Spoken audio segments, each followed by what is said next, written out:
the best ways to start diving deep into the Bible is to read and ask questions. Matthew 10, verse 16, it says, "Behold," Jesus says, "I am sending you out as sheep in the midst of wolves." So when we see a comparison in the Bible, right, this being an analogy, we should be asking, in what way are the disciples compared to sheep? And who are the wolves in this passage? And once we figure out who these wolves are, which I recommend you read Matthew 7, we start to ask questions like, okay, what is the comparison Jesus is drawing between these people and the idea of a wolf? In what ways are the disciples like sheep? In what ways are these people like wolves? And what is the contrasting image Jesus is drawing? And he says, "Be wise as serpents and innocent as doves." Now, there's a lot of questions we could begin asking about this.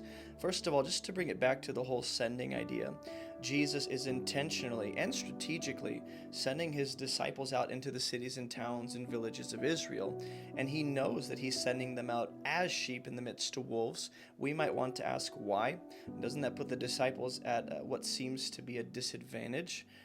And then in what way are they to be like serpents? I thought being a serpent in the Bible is a negative thing.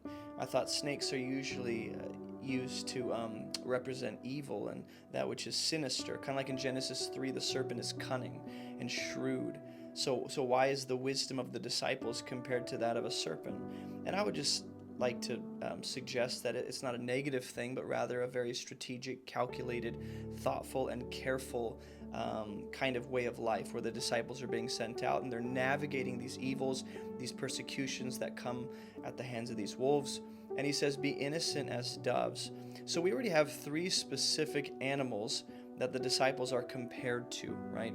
In what way are they like sheep and serpents and doves? And when you see images used to represent a deeper reality or symbolically represent an idea, what we want to do is figure out, okay, in this specific situation, what is it that these ideas have in common? What do these animals, have in common? Where do they overlap? Where are they different? And how is Jesus using each specific animal to convey something about his apostles? And not just something about his apostles, but his apostles being sent out.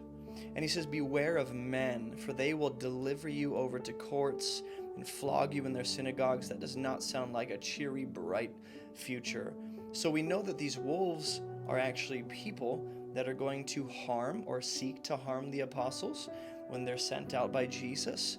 And in the next Bible study, we'll look at kind of what this looks like and how Jesus connects this expectation to being innocent like doves, wise like serpents, and then being sent out as sheep in the midst of wolves.